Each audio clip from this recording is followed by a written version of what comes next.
بسم الله الرحمن الرحيم، والصلاة والسلام على رسول الله وعلى آله الطيبين الطاهرين. الآن سينتهي فصل الصيف، وستنتهي مرحلة الحر، وسيدخل فصل الشتاء والبرد، وستبدأ الأمراض، موجة الأمراض، نزلات البرد والزكام والسعال وفيروسات الإنفلونزا. وكثير من الناس تراهم ماذا؟ يخسرون كثيرا، والعلاج في بيوتهم. يخسرون كثيرا. تبدأ مسألة السعال أو الإنفلونزا ونزلات البرد والعطاس، الزكام، فإذا به يبدأ فرد من الأسرة أو أحد الأطفال، فإذا به بعد ذلك يعدي الأسرة كلها.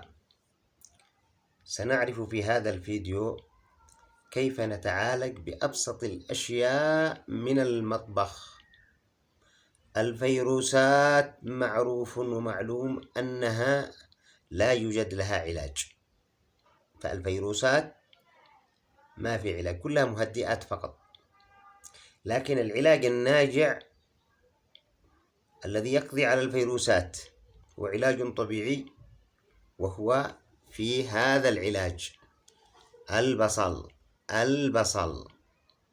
هذا البصل تأملوا إليه، بصلة واحدة. عندما يبدأ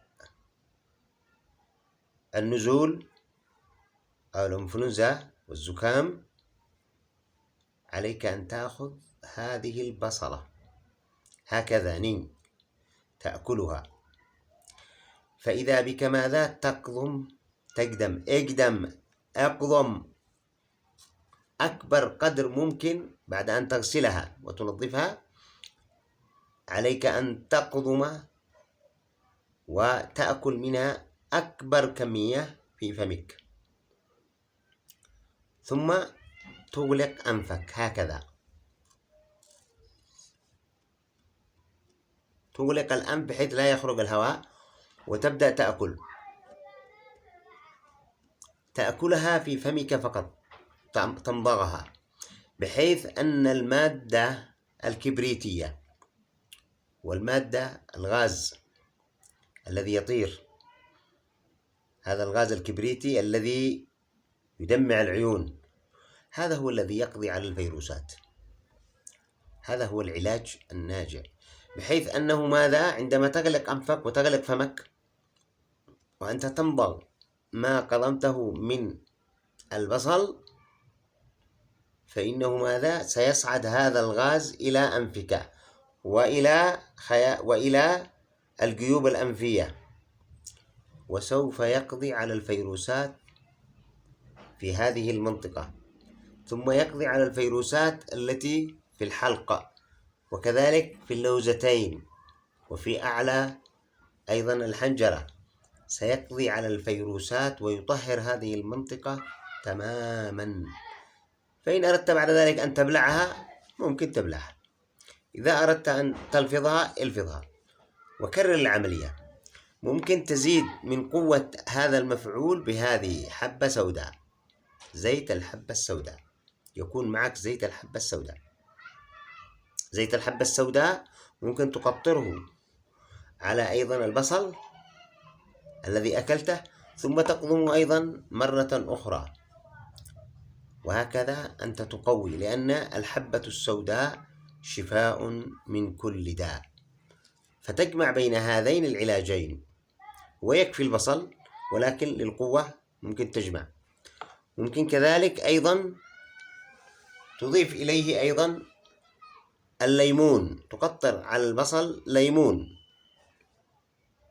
الذي عنده انخفاض ضغط، في بعض الناس عنده انخفاض ضغط، عندما يأكل هذا البصل سيصيب له انخفاض أكثر، ممكن تضع قليل من الملح، اللي عنده انخفاض ضغط يضع قليل من الملح على البصل.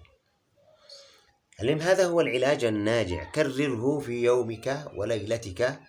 كل البصل، فإنك ماذا ستشفى بإذن الله من النزول، سيوقف النزول، وكذلك سيقضي على الفيروسات، وسيطهر ماذا كل الجهاز هذا العلوي بالنسبة للجهاز التنفسي، وسيقيك الله عز وجل وأولادك من نزلات البرد والزكام والسعال، وشفاكم الله وعافاكم. وسوف نأخذ في الفيديو الثاني كيف نحصن الأسرة بأبسط أيضا الأشياء الطبيعية. الحلقة الثانية في كيف نعزز قضية مناعتنا، وكيف أيضا نقي أنفسنا من نزلات البرد والزكام، السعال، فيروسات الزكام. فيروس الزكام أعظم من فيروس كورونا. القتلى والوفيات في العالم، الإحصائيات هي كثيرة جدا بسبب فيروس الزكام، لكن لم يحصل على تلك الدعايات السياسية التي ماذا استهدفت الدول، واستهدفت اقتصاد كثير من الدول، واستهدفت الإنسان، ثم أيضا تم تطوير فيروس كورونا. فيروس الزكام علاجه كما قلنا البصل.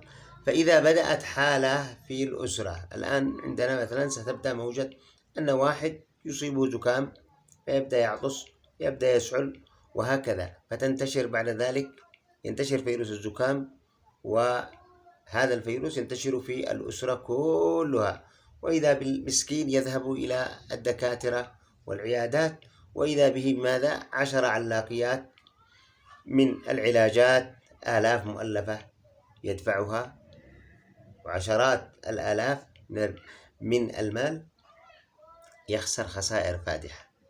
عليك بالبصل. إذا بدأت أي حالة أو حتى ما بدأتش تريد أن تحسن أسرتك، عليك أن تقيها بالبصل. كيف تقيها بالبصل؟ حصن بيتك من فيروس الزكام ونزلات البرد بالبصل. قطع هذه البصلة، قطع البصل إلى ماذا؟ قطعه إلى مربعات بسيطة وقطع بسيطة.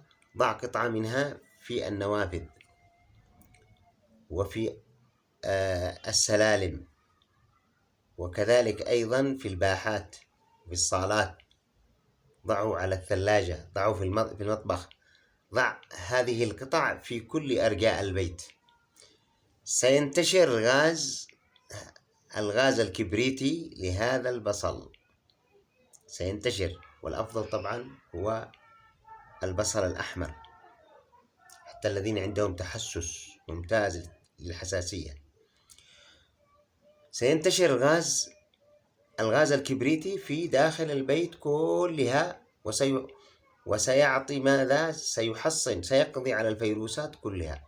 إذا في واحد مصاب فقط سيبقى هذا المصاب فقط، فلا تنتشر العدوى في الأسرة، وهو عليه أن يأكل البصل وتنتهي الحالة، وستوفر المال والجهد وراحة البال. إذن طريقة بسيطة جدا، والعلاج بين أيدينا. البصل سيقيك، ولذلك عندما واحد يدخل بيتك سيشم رائحة البصل. كثير من